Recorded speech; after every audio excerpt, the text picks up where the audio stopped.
Lingle, that is right up your alley within your bailiwick. How do you solve a tax problem? Well, there are many different ways depending on what your tax problem is, but I think that let's start with failing to file tax returns. That's the number one thing that I hear is a lot of people come to me and they just say, I haven't filed tax returns 5 years, 10 years, 20 years, sometimes never. And they say, what should I do? Well, the first thing that we know is we have to find out when the last time was that you filed a tax return. And that's not something that's that difficult to find out. And then we find out what it is that they're looking for you, because it's not a crime not to be able to pay your taxes, but what could end you up in jail or in prison is for failing to file that tax return or filing fraudulent returns. That is the biggest mistake, isn't it, Jenny? Yes, absolutely. So, and the other part is that just because a lot of people say, well, I couldn't afford to pay. Well, you can put yourself on an installment agreement. We can work on an installment agreement. There's all different types of collection alternatives, but when you don't file, you end up paying a 25% failure to file penalty. It accrues 5% per month. So within 5 months of not filing your return, you now owe your tax liability plus 25% plus interest.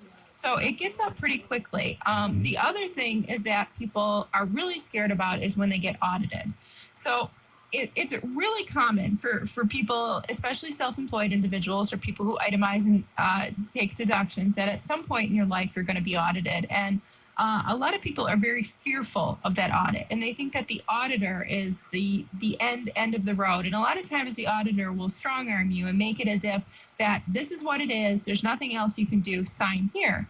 Well, the problem with that is when you sign here on the dotted line, you lose your ability to challenge the audit. So all the auditor can do is issue what we call a 90-day letter. And when they issue that letter, if we don't agree, we can petition the U.S. tax court. And it sounds a lot more in-depth than it has to be. Oftentimes, we petition the U.S. tax court. We get assigned to another appeals officer, not even at the attorney level. And for example, if you're a truck driver and you didn't keep your receipts for gas, the auditor may have said, well, guess what? You get zero because you didn't keep records in the ordinary court accordance of business, and they'll give you all these codes and say, so you're not entitled to it. Whereas what I'll do is I might recreate your mileage log. I might say, here's what he traveled, here's the price of gas during that time period, here's what it is. And oftentimes what the appeals officer will say is, well, I don't agree with you, Ms. Lingle, on 100%, but I think 75% of this is correct. Now, this is for just... This is if you're audited. If you've already filed a year, 2, 3 years before, now they come back and say, we don't think that you filed properly. Is that absolutely? That's what it is. It can also sometimes happen if you haven't filed and they come to you and they go to audit you, and at that point you try to hand them a return and they start disallowing it. So at that point, the appeals officer gets a say, and if you don't work it out with them, you can go to the attorney and work it out. And typically at this level, if you have a good cause, is everybody wants to settle, because the attorney doesn't want to try the case if you have an argument, and you don't want to try the case because it's costly, it's stressful, it's time consuming. So you're going to have an ability to resolve that case. So the one thing I want you to take away from that is if you're audited, just remember, at the end of the day, you're not required to sign. You do have appeal rights, and the auditors will not explain it to you. Don't sign anything is what you're telling me. Absolutely. Don't sign, because then you're stuck with it. I've had individuals sign and then come back and find the missing box of documents a year later, and I'll say, fantastic, let's file for reconsideration, because, of course, at this point, they'll have forgotten they signed. I'll get someone agreeing to reopen the audit and to look at his new box of documents, only to find out that he's signed off, which means we can't reopen it that way either. Until you talk to Jenny, don't sign anything. Absolutely. No need to sign anything there. I think one of the things that people are hearing a lot about the Fresh Start Initiative is installment agreements.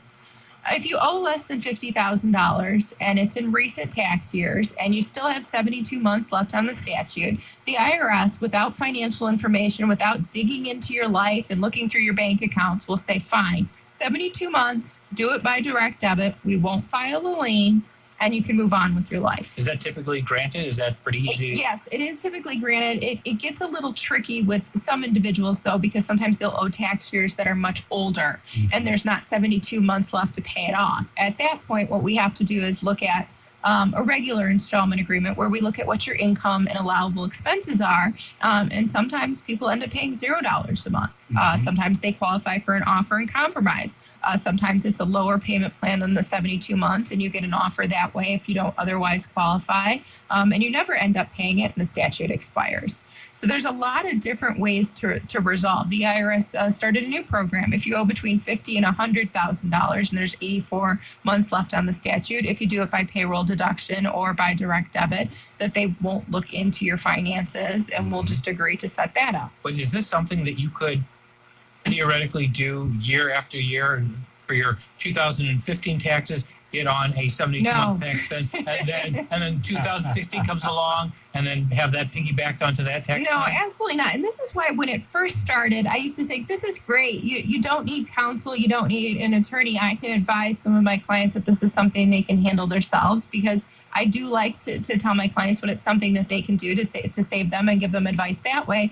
But the problem's becoming is that there's always more to the situation. If you just owe for 1 year, fine. But most of my clients have a complexity where there's a few years, or they may owe and they're being audited, but that's not final yet. So part of this is that if you owe for another year or a new assessment comes out, then they're going to default that agreement. And then technically you're not qualified for another one. That doesn't mean that they're not going to do it. So sometimes I think it is best to seek legal advice first before you just go in. For example, I had someone today who said, well, I'm calling in tomorrow. I'm getting myself in a 72-month payment plan. And I said, what about 2017? Oh, well, I'll deal with that in April. I'll deal with that in October. I said, how about we just file that? And last week of January, first week of February, filing season opens. And then we get you on that 72-month streamlined installment agreement, and then get you going for 2018. So this is not a reoccurring problem. Yes. So would those 2 years then together, the amount they owe, then can be spread out over the... Absolutely. Okay. Absolutely. So part of what I try to do when I'm working with someone is make sure that I'm not just putting a Band-Aid on it.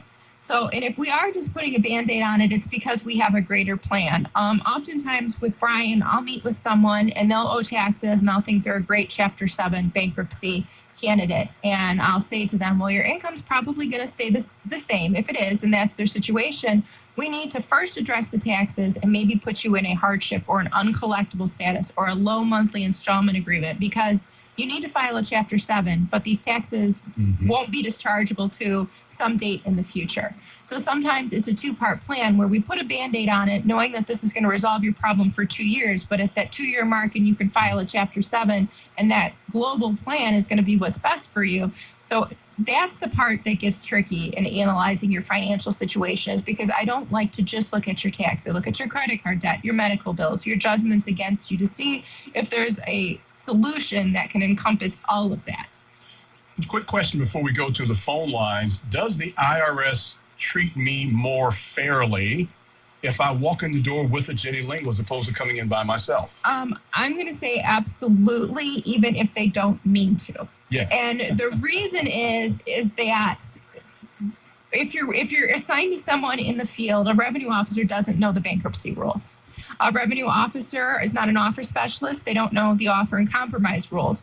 So the difference of having an attorney is somebody can look and say, here, we're going to move you through the system. We're going to do this first, then we're going to do this, and then we're going to move here, and you qualify for this. Whereas if you're just picking up the phone and calling the 800 number or showing up in your local office, they don't have that knowledge. I would say that they are compartmentalized, and each has a different specialty. And although I've had some and say, well, your client should just file bankruptcy. I had a revenue officer who always used to tell me your client should file bankruptcy. And I told them that. And I'd say to him, that's great, but they don't owe income taxes. Income taxes can be dischargeable in bankruptcy if you meet the 3-year. It came due 3 years ago. You filed it 2 years ago. It would last assessed 240 days ago. But if you owe, say, civil penalties from a business, meaning you didn't pay in your withholding taxes, that is not a tax that's dischargeable in bankruptcy. So there's different little caveats of the rule. So as much as I would like to, and I do respect the government employees, say as you can walk in there and get the same result, you're not going to, because they don't have all the tools in the toolbox. The reality of it. Let's go to Ronald on line 1. Hey, Ronald, thanks for calling. You're on with Jenny Lingle and Jeff Kirschner. Hey. Hey, good evening to good afternoon to the both of you, all three of you. Look here, a novel concept is in my head. I'm not versed in tax laws, but I'm going back to the conversation about taxes. What about trickle up? Why can't tax monies be put into the entitlement program? Why can't the money be put into the human services program and then let that money trickle up instead of us coming from the Ronald Reagan years and trickling down? You know what? You got my vote, Ronald. I appreciate the call a lot. What about that, Jenny? Does that sound feasible at all? Well, I think we have to look at who's making the decisions and who butters their bread and what's really going to happen. I think there's a reason why they're trying to sell this tax and the trickle down as being great, because it is being approved by the individuals that they need to look at them favorably. It's just it's just never going to happen that way, unfortunately. I say we should make Jenny the tax czar for this country. We wouldn't have these problems. Let me go to Scotty on line 2. Hey, Scotty, thanks for calling. Scotty, are you with us? Hello, Scotty. I think Scotty may have left us. Let's try Kim, who's on line 3. Hi, Kim. Thanks for calling. You're on with Jeff Kirshner and Jenny Lingle. Hey, everybody. Hi. Hey, I had a quick question. Right now, I recently just had a couple credit cards. They had been kind of defaulted, and I was debating on like my plan of action on trying to get rid of those balances, get those, bring my credit score back up. But now I'm receiving letters that the credit card companies that I originally had, they sold my debt, and the debt company is trying to sue me. And one has went through and has been defaulted, and that I'm going to start getting my wages. What's the word I'm looking for? Garnished. Yeah, garnished, yes. And they're going to start garnishing my wages. So I'm trying to see, I was Googling, I know it said something about I can file some type of document and try to see if the court could throw that out or something like that. Yeah, Kim, I think you should contact our office at 888-235-HELP. Because what we would need to look at is what you qualified for. Is this some type of debt resolution where we can go in and settle the debt? Are we too far past that? Do we have to defend the case and try to settle the debt that way? Is this a situation where maybe you would qualify and it would make sense to file a bankruptcy? We'd really have to do an in-depth analysis kind of your income, your expenses, and your situation, which I'm probably sure you don't want to go through all of that on air here. We can do that confidentially to figure it out. So you're really going to be looking to either discuss bankruptcy or debt settlement, which is where we settle the credit card debt and defend those suits to see where you're at and what can be done at this point in time. All right, Kim. Okay, perfect. Well, I guess I'll go ahead and give you guys a call. Thank you. All right, thank you very much.